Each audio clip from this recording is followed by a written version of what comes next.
Hit it, Phil. Da-da-da-da-da-da-da. Can it be the breeze that fills the trees with rare and magic perfume? Oh, no, it isn't the breeze, it's Jackson time. La-da-da-da. Stay tuned. Right after this episode. For our discussion. Music Hall will not be seen tonight in order to bring you the following. Now, a special program in living color on NBC. Timex presents everything you always wanted to know about Jack Benny, but were afraid to ask. Starring Jack Benny, with his guest stars, Lucille Ball, George Burns, Phil Harris, Dionne Warwick, and featuring Dr. David Rubin and John Wayne as Marion Michael Morrison. Brought to you by Timex, world's largest manufacturer of watches.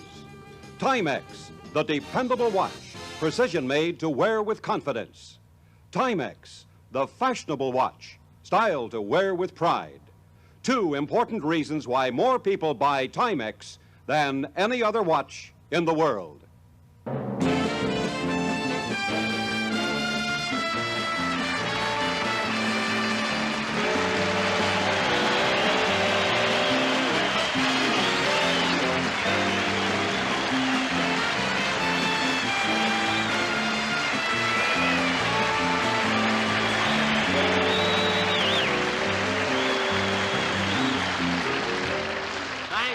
Thank you very much, ladies and gentlemen. Well, here I am again doing my second and last show of the current season for Timex. Now, you see, I only do 2 specials a year. 2. 1, 2. Now, the unions are fighting for a 35-hour week. I've got a 2-hour year.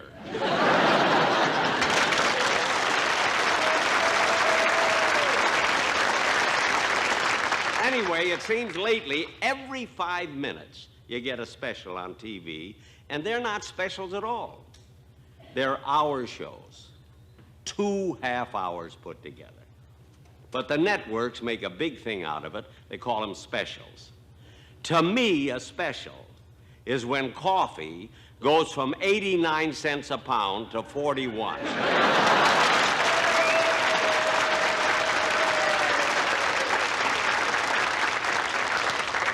That's a special. Now, my last show, I celebrated my 20th anniversary. And as you know, the title of this show is Everything You Always Wanted to Know About Jack Benny, but Were Afraid to Ask. And before the show is over, you will know the real Jack Benny. The man, not the myth.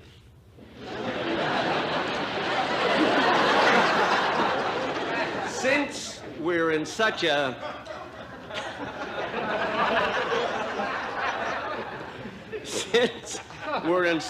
sensitive area, naturally, I cleared that in advance, not only with the network, but with those who have been closest to me, you know, through the years. My wife and my masseur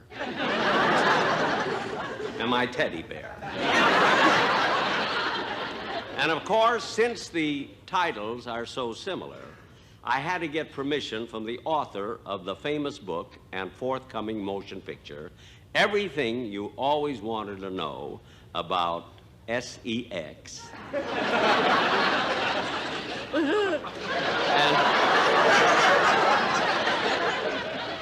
But we're afraid to ask. Well, he not only gave us permission, he even agreed to come on the show. And I'd like you to meet him now, Dr. David Rubin.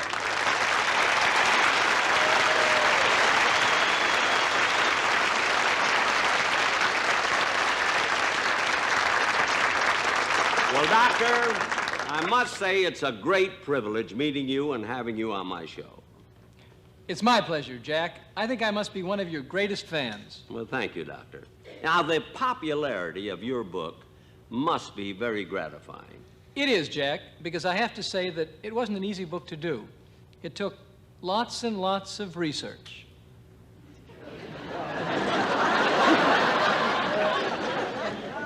I can imagine. It's a wonder he had time to write it. Jack, have you read the book? Well, I started to. Started? Yeah, I fainted on page 10. On page 9 and 8 and 7 and 6. Then Mary threw water on me. I went on. But, Doctor, I want to ask you something. Come here, this a little, a little confidential. Doctor, I want to ask you, can a man my age take something just so he can finish reading the book?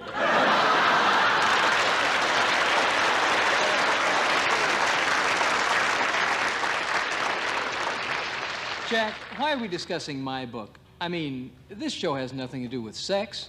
It's about you.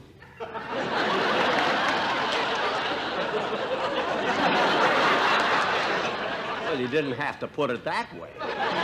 But you're right, this show is supposed to be about me. That's quite a subject, Jack, and you've had an unusual career. Yes, and it all started back in Waukegan. I was born there. Incidentally, Dr. Rubin was born in Waukegan, Illinois, where I was born. Is that right? And when I was 6 years old, my father gave me a violin. And I used this violin. Knock it off. Knock it off. Come on, hold it. Stop, will you stop already?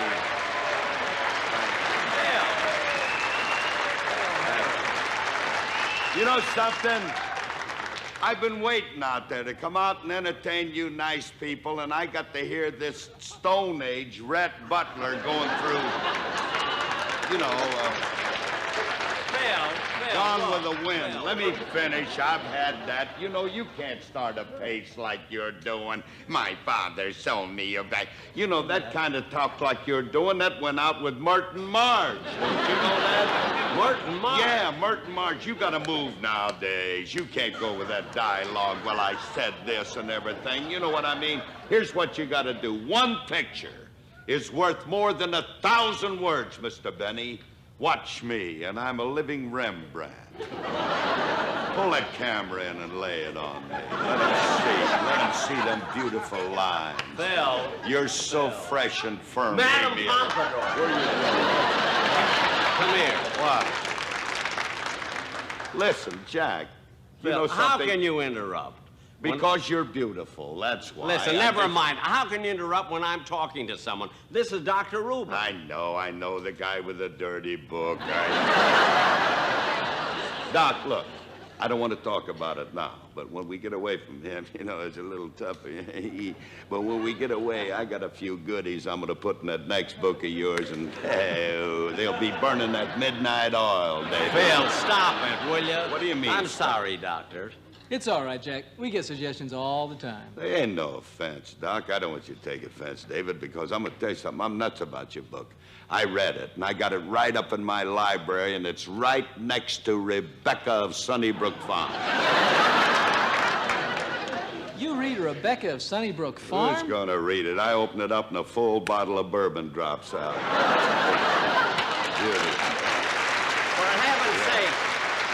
For heaven's sakes, Phil, will you settle down? Jack. Now, I'm glad you came on my show. Jackson, I wouldn't miss your 20th anniversary show for all the money in the world. 20th anniversary? Wait a minute, that was my last show. We did that 4 months ago. 4 months ago? Pardon me, Doc, I got to get to a phone. I got to call Alice. Phil, you haven't been home in 4 months? Well, give and take an hour or two. Wait a minute, Phil, just 1 minute. You butted in, you're here. So how about singing a song for us and getting it over with? I think anything might pick it up a little. Yeah, that's a good idea. Get out of here, will you? Hey, hit it, will you, Jack?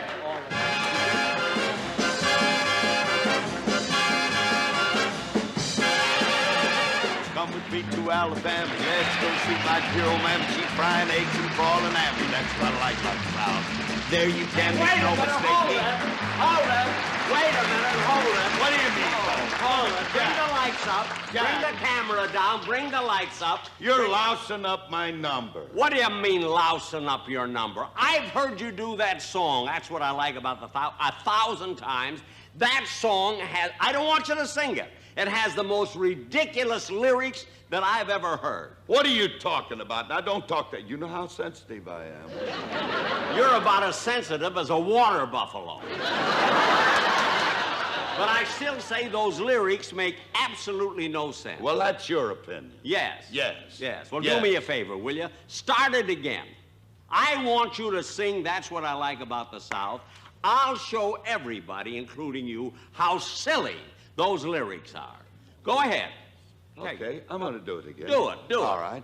Won't you come with me to Alabama? Let's go see my dear old mammy. She's frying eggs and broiling hammy. That's what I like about the South. Now, that's not hard to understand. No, that makes sense. I mean, is that too tough for you? No, that makes sense. Okay. Now carry on. All right, We'll go from there. I'm going to carry on right now. There you can make no mistakey. Wear those nerves, I never shaky. Ought to taste her layer cakey. That's what I like about the South. She's got... Hold it. All right, hold it.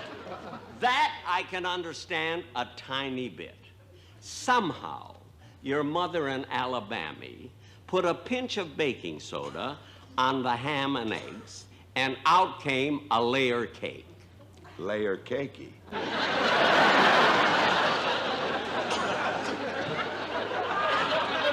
All right, cakey. But how does your mammy get a cakey by putting a pinch of salty on a hammy and eggy? Does Sarah Lee tell Betty Crocker, Jack? All right, Phil, go ahead. Here come old Bob with all the news. Got the box back coat and the button shoes, but he's all caught up with them union dues. That's what I like about the South. Here come old Roy down Roy, the what street. happened to Can't Bob? you see them scuffling feet? He would rather sleep than eating, and that's what I like about the South. Tell you about the place called Dwadi. Well, it ain't no town, it ain't no city. It's awful small, but awful pretty will do. Wadidi. Hold it! That's the one I've been waiting for. That's the one I've been waiting That's for. the one he's been waiting. That's the one. Do-wah-diddy. Okay, fellas, bring it in. Bring what in? Bring this map in. Bring it in. I want to prove something. Now, Phil, here is the latest map of the United States. Look at it. I want you to show me one place on this map where it says do-wah-diddy. That's all. I can see Walla Walla, Muskegon, Ashtabula, Waxahachie, but where in the name of Aristotle Onassis is do-wah-diddy? Well, I just told you. You told me what? Here's what I told you. I said, did I tell you about the place called Do-Wah-Diddy? It ain't no town. It ain't no city. It's awfully small, but oh, so pretty. Do-Wah-Diddy. Don't describe it! Don't describe it. Just tell me, where is it? What is it? Is it a real place? Look. What is it? What are you talking about? Do you think I'm nuts? When I'm telling you stuff like this, it's not a fig leaf of my imagination. That's figment. Oh, all right, but get this thing out of here. Yeah. I don't want to see Just all answer that. me one thing. You're lousing my song. Listen, I don't care. I want you to That's all answer I me know. one thing. What? If do-wah-diddy ain't no town and ain't no city, Yeah. what is it? Is it a hamlet? Is it a village? Is it a gas station? Is it a washing machine? What? I defy you to answer me. You know I love you when you get mad. You know the blood's almost up to your chin. Answer me one question. Where is do-wah-diddy? Jackson, I can't tell you. Why not? Then Alice will know where I've been for the last 4 months. I'm going. Get off, will you? But I'm going to tell you one thing, folks. I'll be back because this old man needs me. Get off the stage. That's what-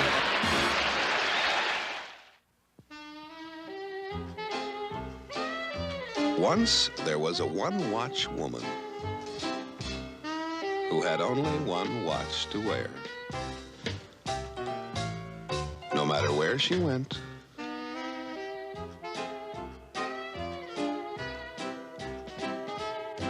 no matter what she did, no matter what she wore, no matter what, the one-watch woman, she had no choice. Until now. Now Timex lets her have a whole wardrobe of watches. For instance, this little water-resistant Timex for only $12.95. Or for the boutique look, this beautiful, bold sport Timex, only $11.95. Or for an evening out, this diamond Timex with real 8-facet diamonds, just $15.95. The Timex wardrobe of watches. It would have made the one-watch woman dance for joy. Timex fashion watches, $9.95 to $19.95.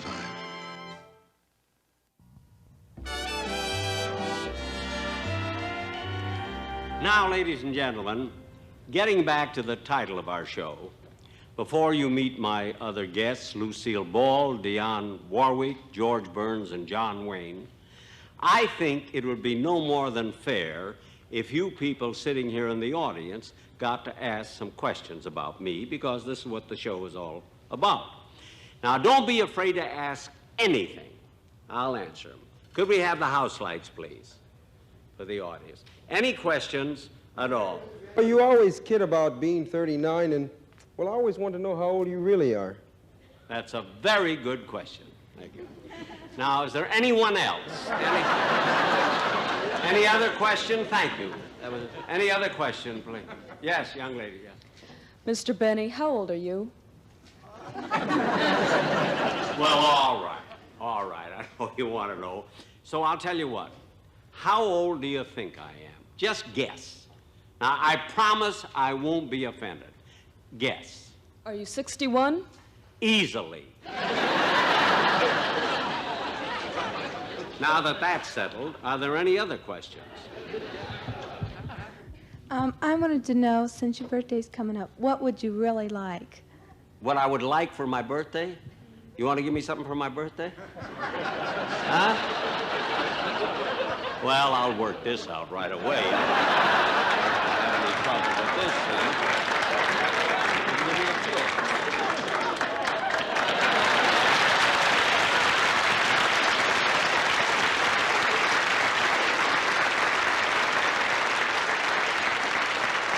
You never answered my former question. How old are you? Well, look it. All right, if I didn't answer it before, I'll answer it now. I suppose there's no reason why I shouldn't tell you. Now, on my last birthday, which was February the 14th. Hold it, Jack.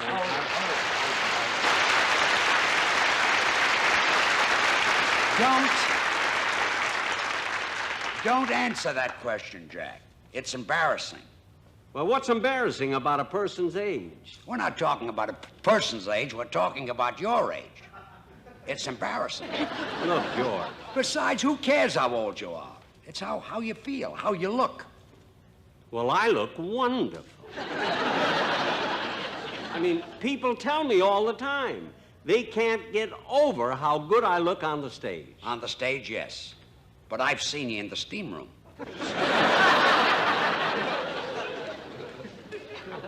In the steam room? There you look like a turtle.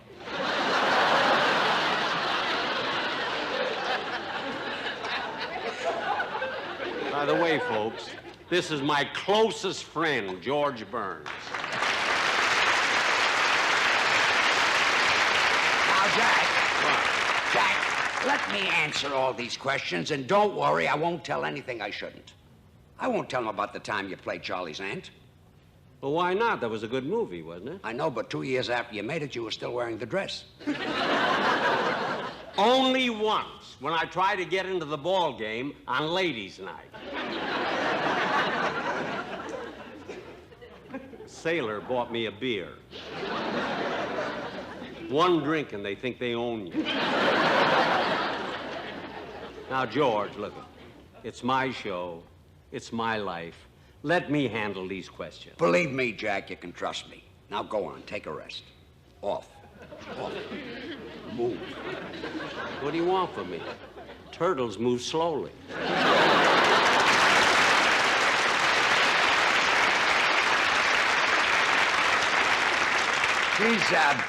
He's cute, isn't he? And there's one thing about Jack that you don't know. He has such a positive attitude. I remember a few years ago when we were both being interviewed at a news conference, and one of the questions they put to Jack was, if you were stranded on a desert island with only one other person, who would you like that person to be? Now, ladies and gentlemen, wouldn't you think the answer would be Raquel Welch or Sophia Loren? No. Jack's answer was Norman Vincent Peale. But that Jack, even Norman Vincent Peale said Raquel Welch. But I don't want to stand here and just talk. I'm here to answer your questions. Now go ahead. Ask me about Jack. Anything at all. You have a reputation for being able to make Jack Benny laugh easily. Is this true? Yes, that's true. I make Jack laugh easily, but that's no compliment. He laughs at anything. The guy who really broke him up was Calvin Coolidge. Any other questions? Yes, ma'am? Jack Benny always looks so good. Has he ever had his face lifted? Jack ever had his face lifted? Absolutely not. 4 times. Don't tell him I said it, but his face has been lifted so many times. Every time he smiles, his leg comes up. You can't help it.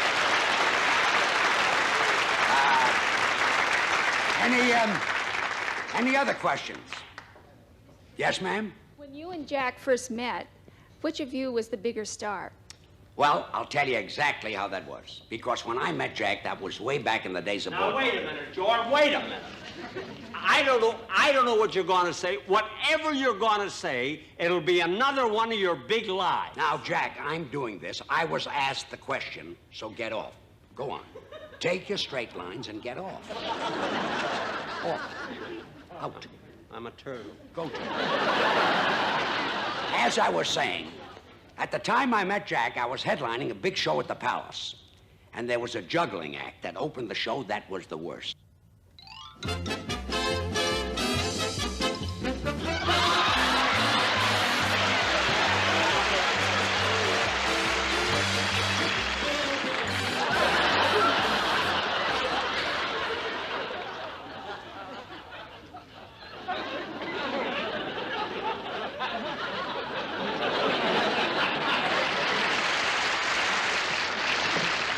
George, you were fantastic.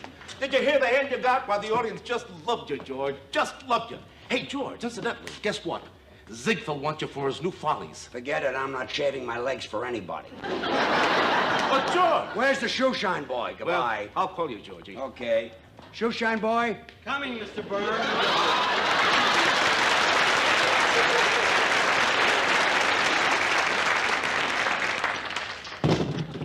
Here I am, Mr. Burns. There I am, one shine coming up. I'm sorry I'm late, but I had a rush call to do Fink's mules.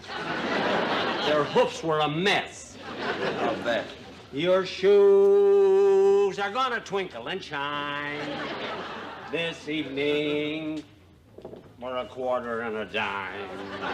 Never mind the audition. Just shine the shoes, boy. Don't call me boy. I'm 39. Well, just keep the polish off my socks so you'll never see 40. Now, George, wait, I knew this was going to happen. George, that story you told about me was a big lie, and you know. All right, Jack, you're right. It was a big lie. Now I'll tell them how we really met. Now, I was at the Palace. Fantastic, George. You were just fantastic. Say, did you hear the hand you got? George, they loved you. They just loved you. Incidentally, George, Earl Carroll wants you for his new show, The Vanities. Are you kidding? Look at what happened when I worked for Ziegfeld. Well, I'll be talking to you, George.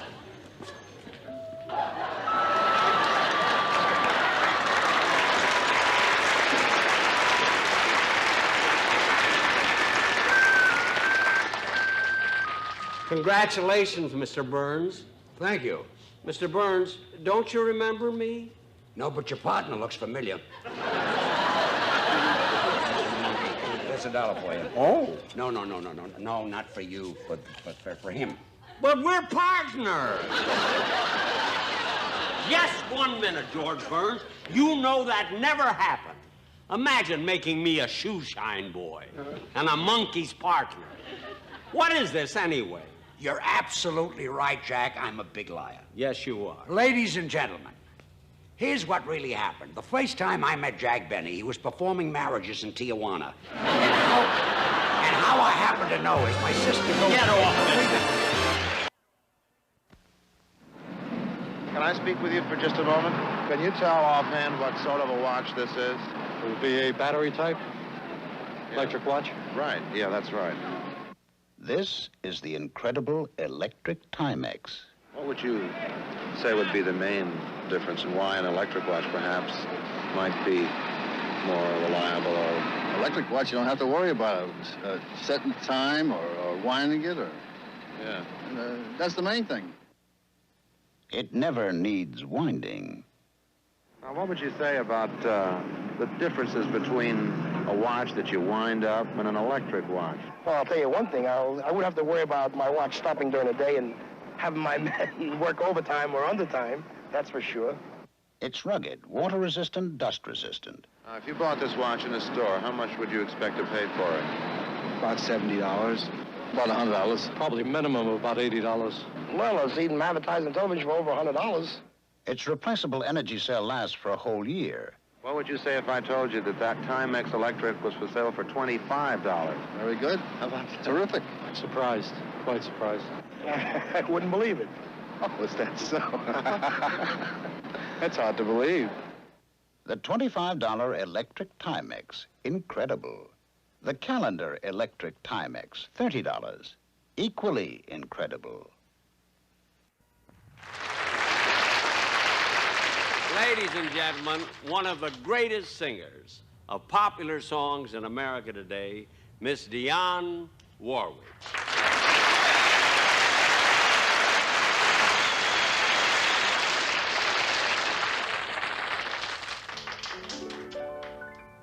He thinks I'm afraid.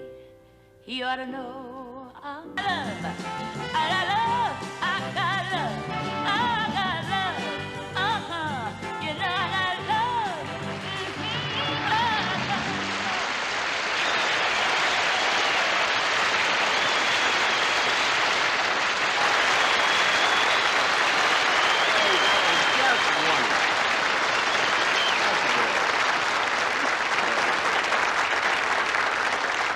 Dionne, before you do your encore, I would like to say something. Now, I know you hear this every time you appear on a show. What a great voice you have. What a fine artist you are. Really, you must be tired of hearing it, huh? Well, no, not actually. You're not. In fact, I was so excited when I heard you wanted me to be on your show. Even my manager told me that I should be willing to do it for nothing.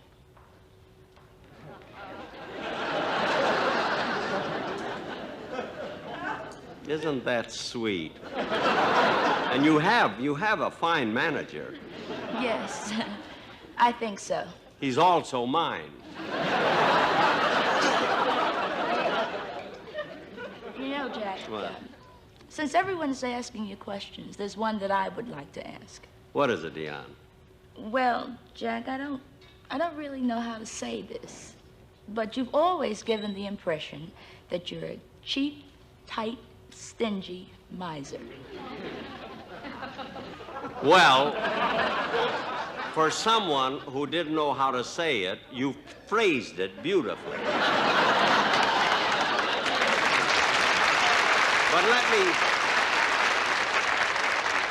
But let me answer that. That is just a character that I portray for my millions and millions of fans. I want to tell you I'm not stingy. You know how generous I am? I even tip in cafeterias.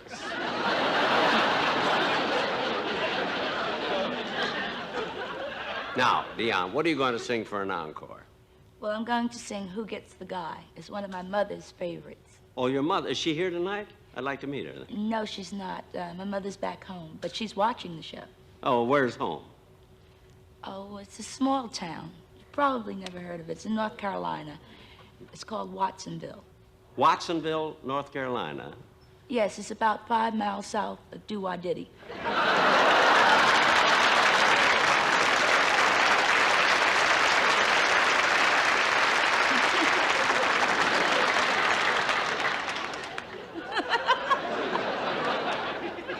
Dwadi?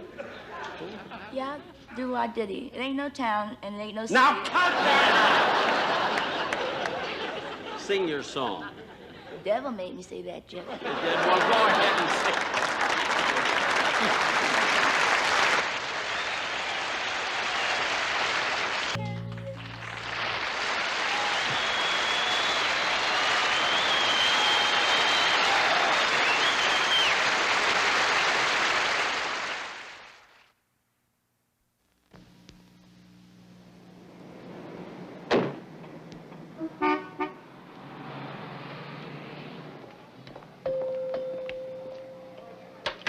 Young man. Yes, madam. May I help you? I am here, young man, to buy a watch, a wristwatch. A wristwatch for yourself? Certainly not.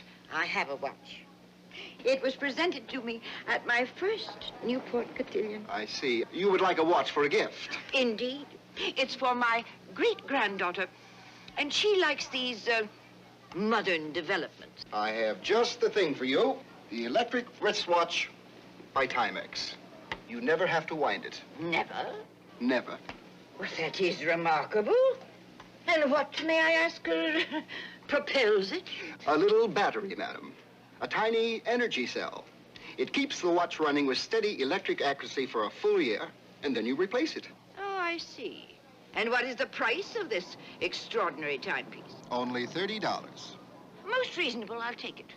Have it gift wrapped. Thank you, madam. I'm glad to introduce you to the electric. Don't talk to me about the electric, young man. I know all about them. I've been driving one for 50 years.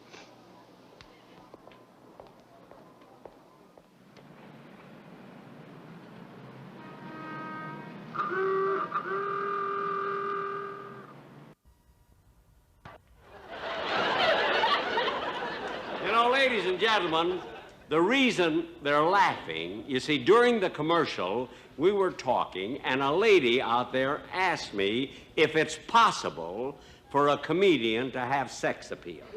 Now, I probably should resent that.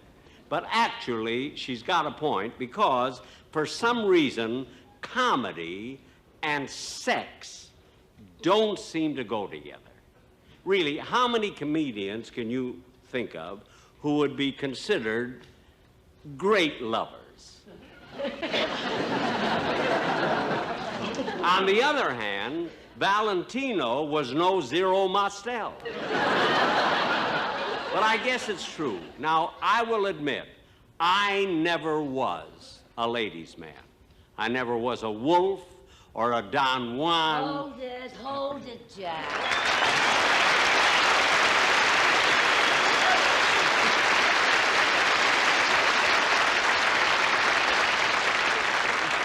This should be called the Jack Hold It Show. Well, I don't care, Jack. I'm just not going to let you run yourself down like that. Why? Now, Lucy. No. Now, what's true is true. When it came to real, deep down, raw sex appeal, you had it, Blue Eyes.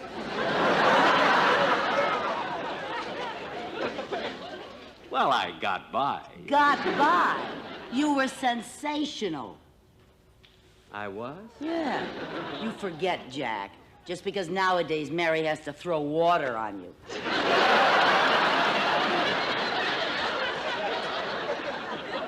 But, Lucy, I still say Clark Gable, Cary Grant, they were the sex symbols. To the public, yes. But here in Hollywood, to us girls on the movie lots, you were the champ, Hot Lips.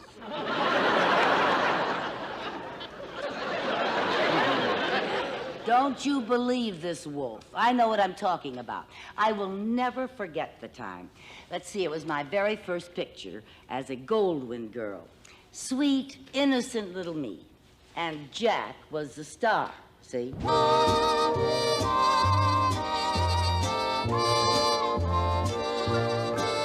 right, quiet, everybody. Now, this is running into money, so let's try and get it right this time. Okay, roll. Goldwyn Girl, take 7. Playback. And action.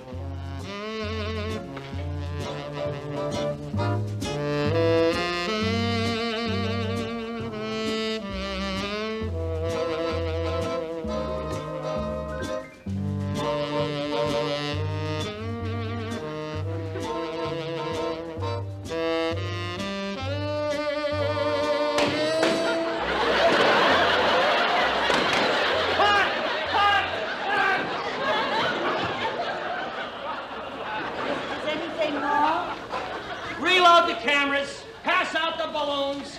We'll try it again. Well, please don't be mad at me, sir. I'll get it right. I know I will, because I'm a Goldwyn Girl.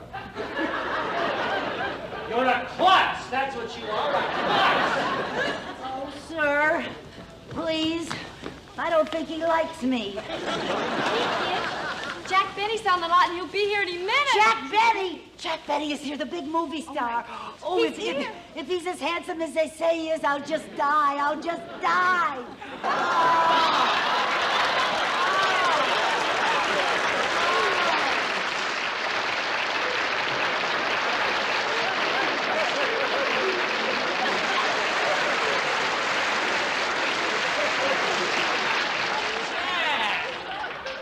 What are you doing here? We don't shoot your scene till tomorrow. Well, I thought I'd just pay a visit to the crowd. You know, I thought it'd be good for the morale of the cast. Oh, we're delighted you dropped in. All right. Hey, Peaches. Say hello to the man who got you the job. Hello. Sorry I had to stand you up, honey, but I'll work you in one of these days. Lovely.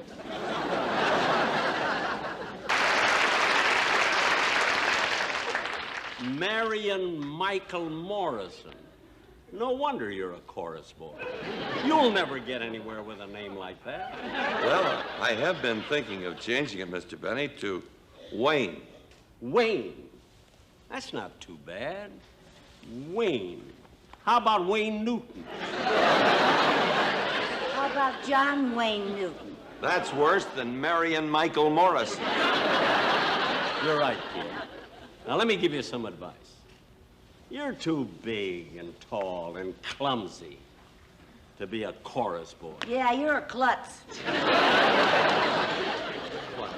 Okay. Now, listen, kid. Why don't you buy yourself a horse, a cowboy suit, put a black patch over your eye, and you'll be in business. You mean you want me to sell shirts? El Klutzo, I told you. No, be a cowboy. Get into westerns, and you'll be a star. But that takes true grit.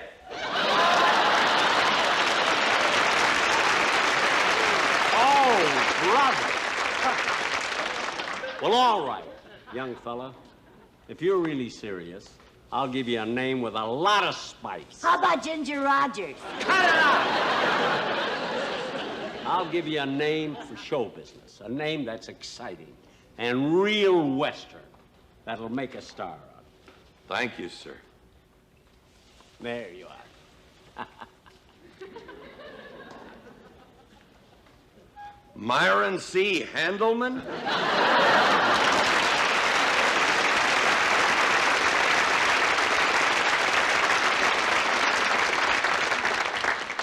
You know, that kid's headed for heartbreak. Yeah, he'll never get any place. Places, girls. Oh, That means everybody. Mr. Benny, you're so nice. I'd like to have your autograph, too. Would you please? On what? Well, write it on me, on my neck, right back there. On your neck? Yes. Write What can I something say on nice. you? All right. let's see, to a sweet girl. Well, I'd like to see more of. Affectionately, E.F.F. That's A.F.F. A.F.F. Yeah, I'll sign your name. Jack Benny. Oh, thank you, Mr. Come on, Benny. let's go, everybody. Thank you. Let's go. Have you picked out that girl for the new part yet? No, but I've been auditioning every night for weeks. But it's only one line. But you can't be too careful. I'll try again. I know just who I'll be auditioning tonight. Oh, hey, you. Come over here. Sweep up this mess, will you?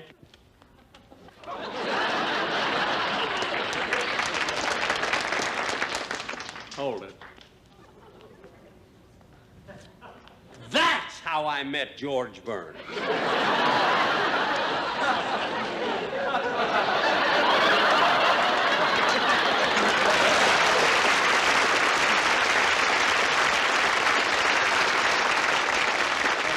Tell that red-headed doll I want to see her later.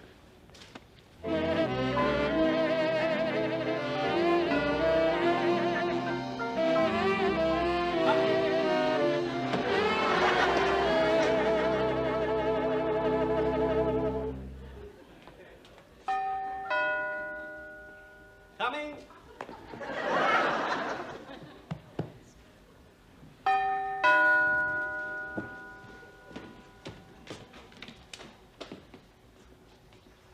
Well, you're here. Come in. Come in. Yeah, well, maybe I shouldn't. Maybe I should come back some other time. Well, that's silly. That's silly. You're going to read for a big, juicy part in my picture. Yeah, well, couldn't we read out here in the hall? It's lighter. But there's nothing to worry about. Believe me. Now, come on. Right in, and don't be nervous. Oh, I'm not nervous. It's just that I've never been in the apartment of a big star before. Oh, there's nothing really to worry about.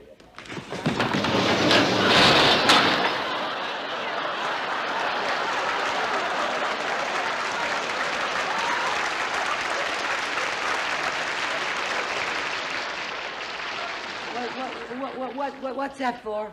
Well, after 10, the elevator operators, he goes off duty, and there may be someone out there who would take advantage of a girl.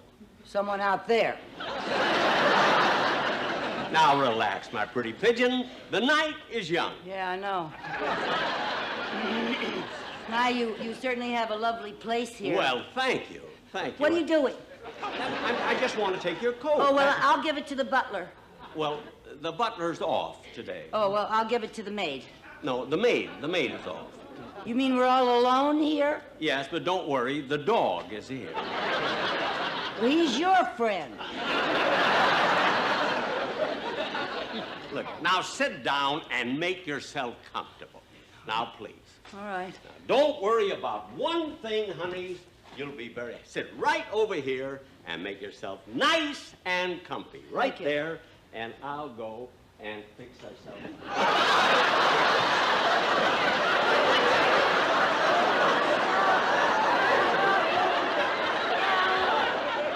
Oh, I'm sorry. I'm so sorry. I'm sorry. There. Oh, good heavens. I was almost smothered. I was pillowed to death. My whole life flashed in front of me. Well, I hope I was in it. Here. Now, sit right over here.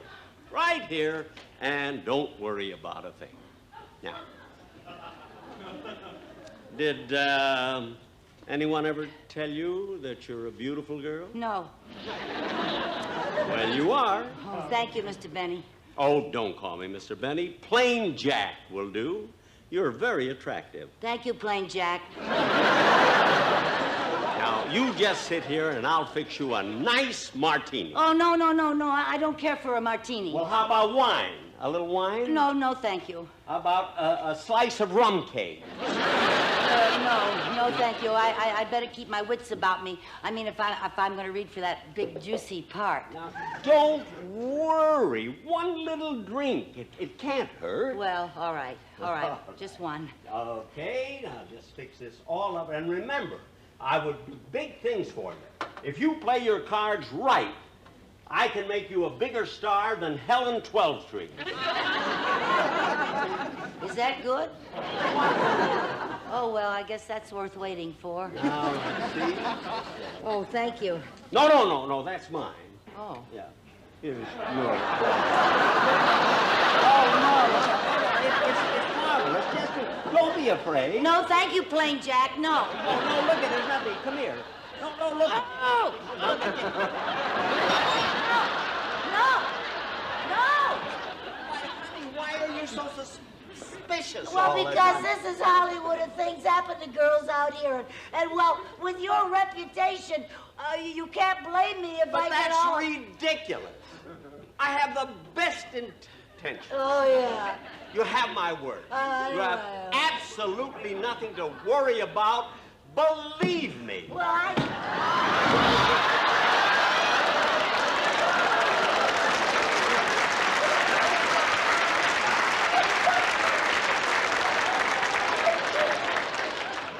May I have my coat, please? Look, it's not what you're thinking. I know, it's what you're thinking. I'm leaving. You got me all wrong. You got me all wrong. You gotta believe me, but there's nothing to worry about. Believe me.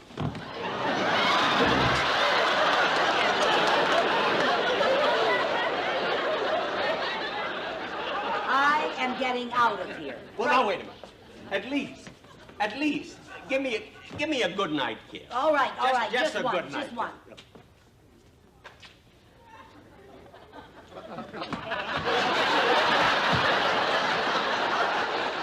What do you know? Plain Jack's fainted. Jack! Oh, how do you like that?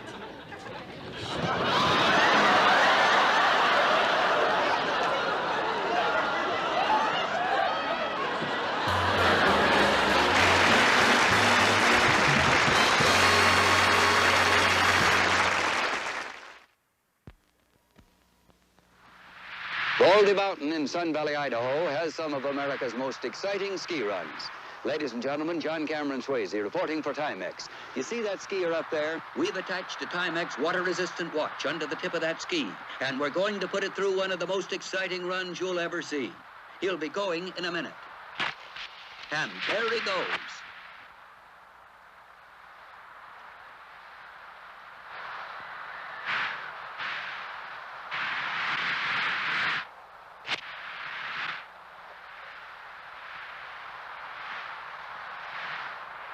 Keep your eye on the tip of the ski because that's where the watch is attached.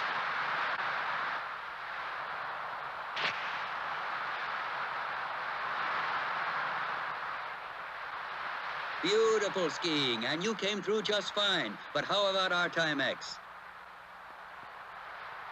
Still running, as you can see by the sweep second hand.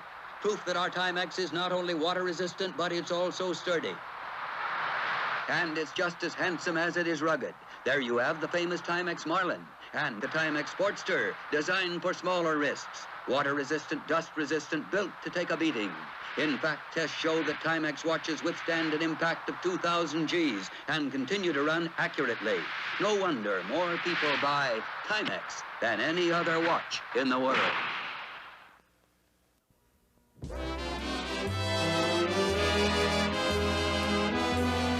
Well, Dr. Rubin, do you think I answered everything they wanted to know about me? Yes, but there's something I'd like to know about you, Jack, but I'm afraid to ask.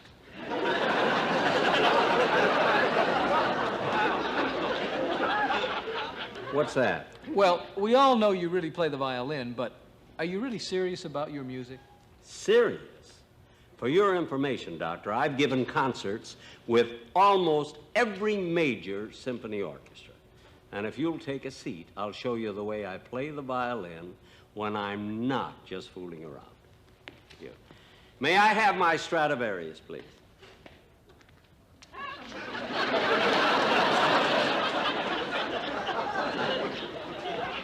This guy really works you to death.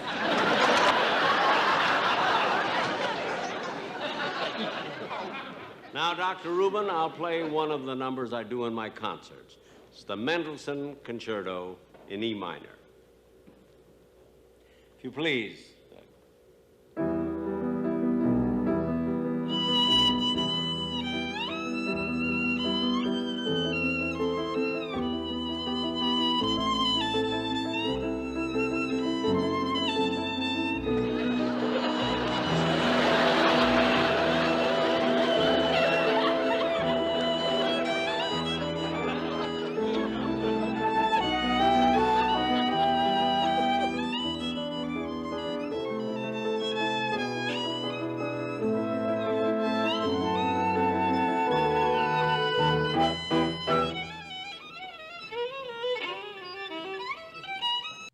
Well, hello again. This is Buck Benny speaking.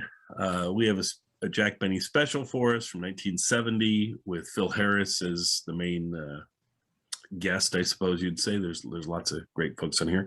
But I'm joined with John Henderson and Kathy Fuller-Seeley, and we also have Terry Phillips with us. And we just decided to have kind of a Phil Harris sort of week because this next year, this upcoming fall is when Phil Harris makes his first appearance on the Jack Benny Show. It's the anniversary of that. It's the anniversary of his last appearances on the Jack Benny Show. It's his anniversary of his first radio show. I don't know why all happened at this. It wasn't the same time frame, but all the anniversaries hit at the same. He's channeling you. You're channeling him. Yeah, that's right. Anyway, this one's a fun one. Phil only appeared with Jack, as far as I can tell, 3 times in post television, and his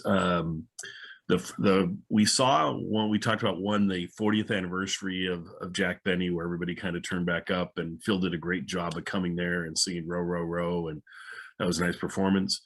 Then he appeared on Jack Benny's show in 1957.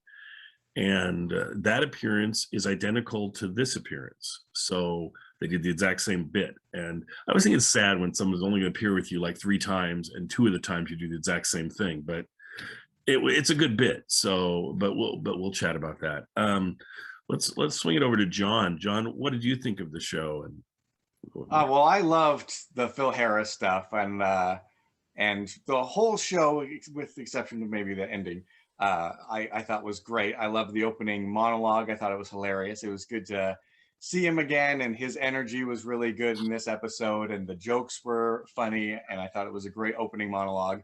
And then Phil Harris comes out, and that just was just a boost of energy. And I loved the part where he's singing his song like he always does. So I'm settling in. I'm like, okay, here we go again. We're gonna watch. That's what I like about the South. And then they twisted it on me, and I thought that was so funny, and I thought that was great. And the title of the show, it must have been a big book that was coming out, everything you always wanted to know about sex and was afraid to ask. So him calling his show that, and then talking to the guy, I thought was fun. The Q&A also was fun, and I wonder, some of it seems so real and some of it seems so fake. I wonder how they did it. Were they plants, or were they, just, I don't know. But I thought that was fun. And then the George Burns bit is always great to see George Burns. And it's always great to see them interacting together, because you can tell they're having fun. And sometimes the having fun is just as good as the jokes. I love Lucy. And so it was great to see Lucy at the end. I do think that the bit that they did not age well. I think that this is probably the worst thing that you could do this day and age, as far as, him locking the door, and she's obviously reluctant, and he's obviously in a position of power over her and everything like that. Right. I feel like, you can do some of that on the radio, because it's sort of like, what can you really believe? If it was just her saying, oh, well, and then the gate came down and he would say, it did not, that sort of thing. You can see how they might have gotten away with it on the radio, but to actually see it was very uncomfortable. Although I will say, the bed bit was pretty funny, where suddenly out of nowhere, this bed comes in. It obviously wasn't supposed to come at that time. And then to do callbacks on that, I thought was also surprising and funny. Yeah, yeah, I agree. And a bit that you wouldn't see today, I don't think, at all. So, Kathy, what do you think of it? Well, thanks for a great description and analysis of a show I swear I had not seen. Maybe I had seen it long ago and forgotten it. John, you make such great points, and Daryl, you too, about that last bit not playing, and yet it had been so brilliant when he'd done it the other year with Phyllis Diller in the parody of The Graduate, with having Jack being the one. You know, I mean, to having the amorous, woman on the prowl, and Jack playing the Dustin Hoffman part was brilliant. But just as you say, it sure don't work this way. John, I'm sure Terry may talk some more about everything you wanted, you know, I mean, everything you wanted to know about sex, but we're afraid to ask. Was a hugely sort of controversial pop culture kind of thing that, oh no, we're talking about sex. And the very fact of having Jack Benny associated with it is kind of funny, because I guess in his a Vegas routine, or you know, or in a no holds barred when I say roast of a celebrity where everybody is throwing up the obscenities, and Jack might just say one word like fornication, you know, and everybody went, oh, Jack never. So it would be so interesting. I'll have to look for some reviews of the show at the time, because I was really struck by how up to date it was, and in touch with sort of modern youth culture. And then a pull back to appreciate stuff from the early 30s, and assuming his audience is as ancient as this little lady in the Timex commercial who's had the same watch since 1918. And so I kept, you know, so it was pulled forward to talk about the present day and the young audience, pull way back to talk about the audience, you know, that he's carried from forever. And yet I thought one way, like the best part to me of the push forward to present day was the singer Leslie Uggams. Dionne Warwick. Dionne Warwick. How they get to involve her in the callback to the Dwadi skit, but with saying we're black and white from the South together. I like, you know, that to me was one of the best ways of talking about the present. You know, I think that may have been cut from the DVD version that I watched.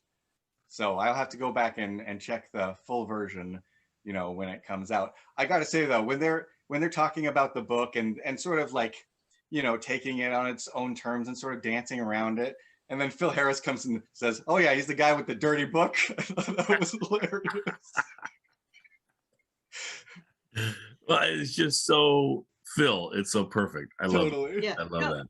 Yeah, no, he's very much, Phil Harris is such a breath of fresh air. Who is not, when we've had Don Wilson come on the show, it's with a sense of nostalgia of we were together for 30 years.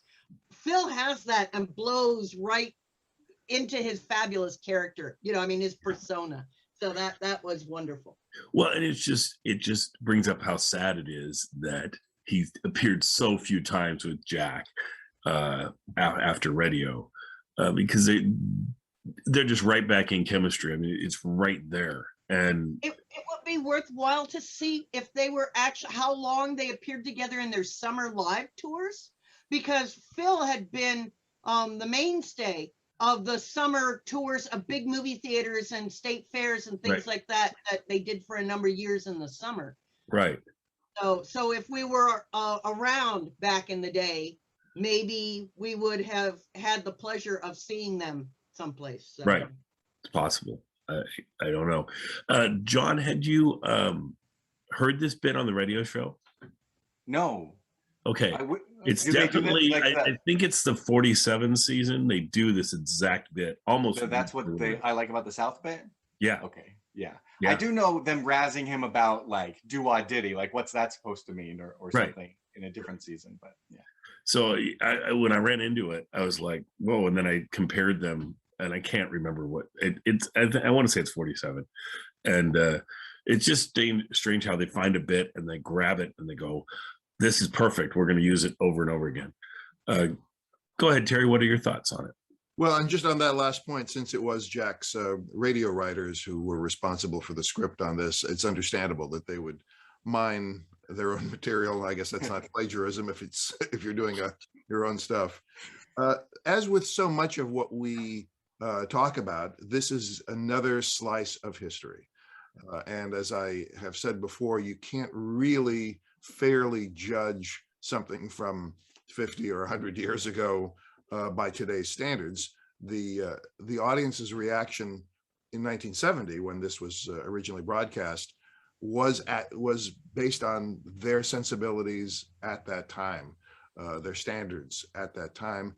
And of course, for many of them, it was a connection to the radio program. And a lot of people who were watching this in 1970 were adults who were, connected to the previous era. So, John, while you're right that no one would write, let alone broadcast some of this material today, I think it's also unfair for us to say, this, how terrible this is, because at the time, I mean, yeah, sexual harassment's terrible in any era, going back to the caveman, but to use it as a source of humor, I mean, funny's funny, right?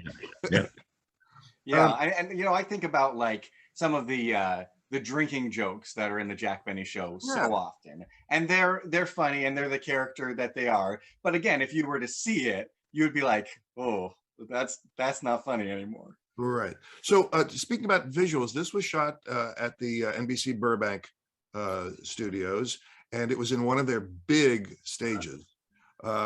Unlike Jack's earlier TV specials, which were on a much smaller stage, this was an enormous stage. I've been on that stage. I've been at that stage, not on it. And it goes way, way back. And so I thought it was interesting when Phil came out that he was working really close to the camera, and he kind of made Jack and Dr. David Rubin, the author of the book, look much smaller. And so it even, magnified even more his persona visually, something obviously he couldn't do on the radio, but was, I thought, really an effective technique. I don't know if it was his idea or the director's, but it really caught my eye. The book, which Jack referred to as everything you wanted to know about SEX. Can't even say the word. Couldn't even say the word. Was an enormous hit. It came out in 1969, so a year before this special was broadcast. And this special was about 2 years before Woody Allen's movie.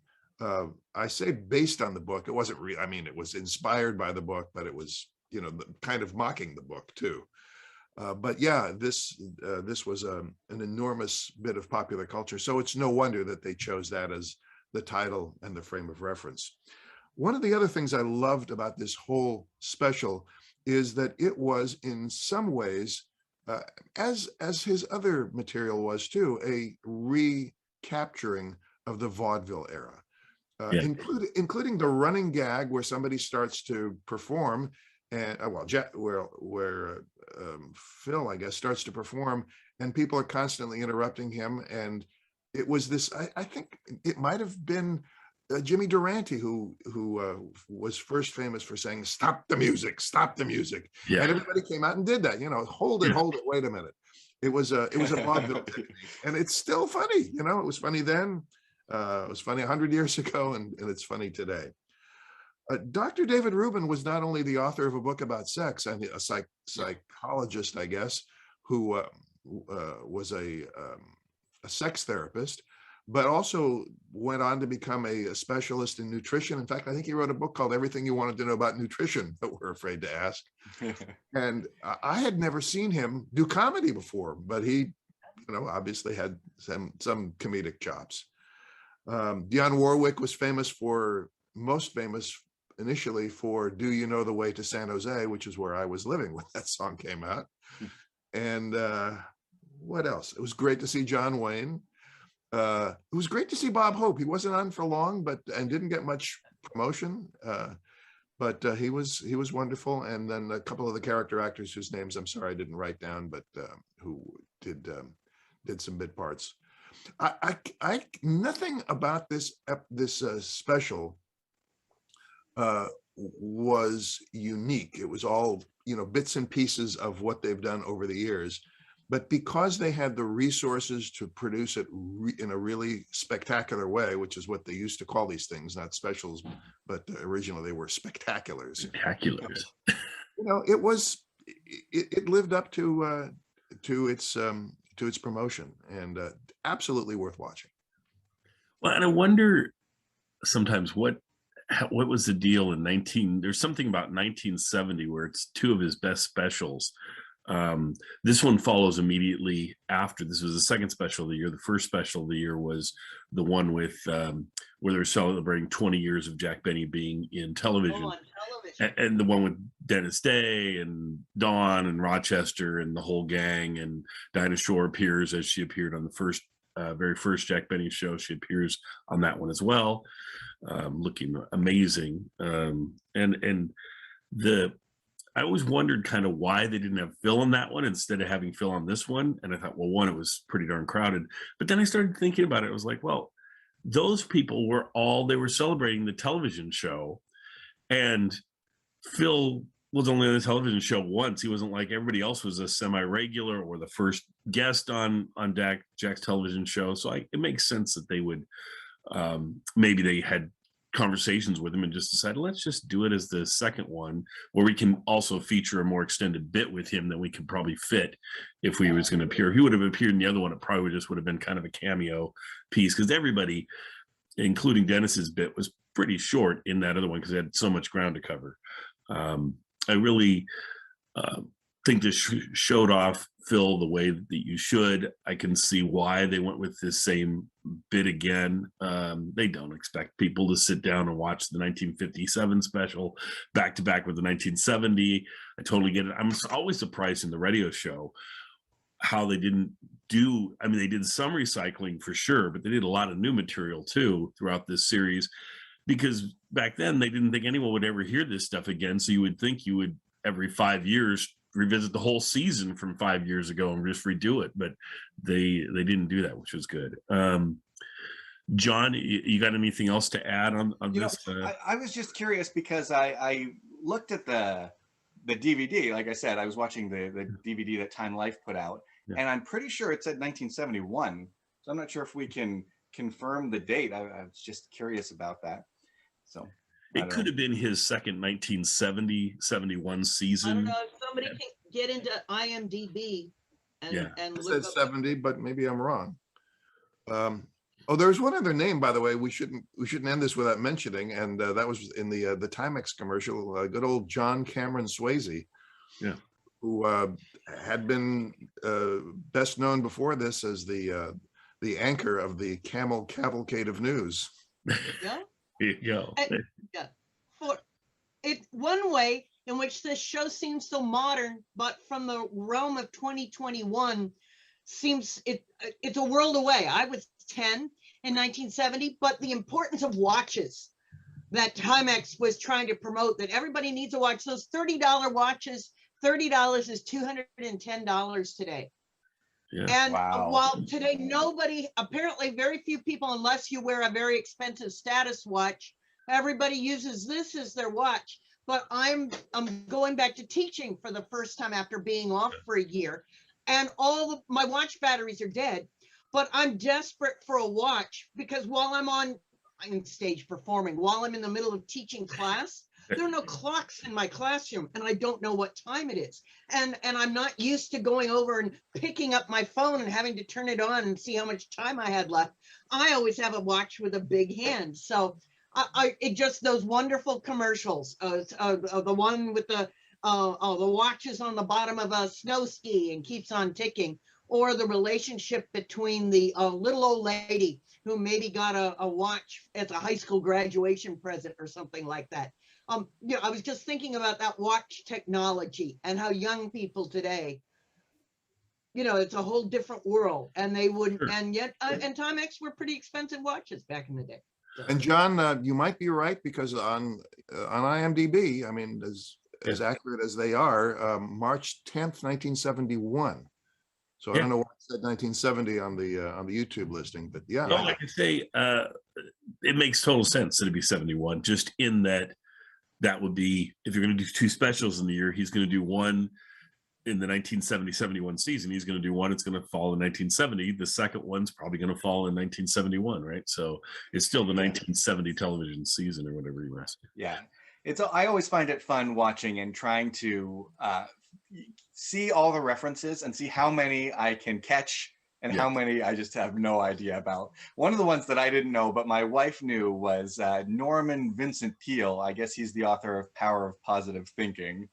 But I do, you know, when I watch Jack Benny, it always reminds me of previous things Jack Benny has done. I always get a flash of that. And I mean, that's a lot of times why these specials happened in 1970. But I did also have that with Lucy. When she comes out in her big, you know, Goldwyn Girl outfit or whatever, it reminds me of those big reveals in the I Love Lucy show, where she's gotten herself in a situation and she goes, and then she's in this crazy situation looking around. So that was also a fun nostalgia moment for me. That's great. Well, and it's interesting that Lucy. Marvelous Go ahead. leg still in Yes. Oh yes, yes. He's so fit. Well, it's amazing that she's on both these specials this year. She was on his earlier one, the 20th anniversary, and then on this one. Also, at this point in time, he was on her show quite often on Here's Lucy, and so there was that back and forth going on. But it's neat to see her. As Kathy was saying about the watches, I was thinking, I remember back, my dad used to have a pocket watch. And so I thought, well, that was really inconvenient having a pocket watch. When they came up with the wristwatch, of course, that makes a lot more sense. But now we're almost back to pocket watches again, in that you pull the phone out of your pocket and take a look at it and things. And very few people are actually wearing the pocket watch. The watch and the wristwatch, except for now with the iWatch and all that sort of thing. People have that. My daughter has one of those that she wears, and I'm like, I can't afford that, but she can. So anyway, it's all good. Well, anyway, we'll let you enjoy the show. Great special. I think you guys are really going to enjoy it, and we'll see you next time. Thank you so much, everybody. The Craft.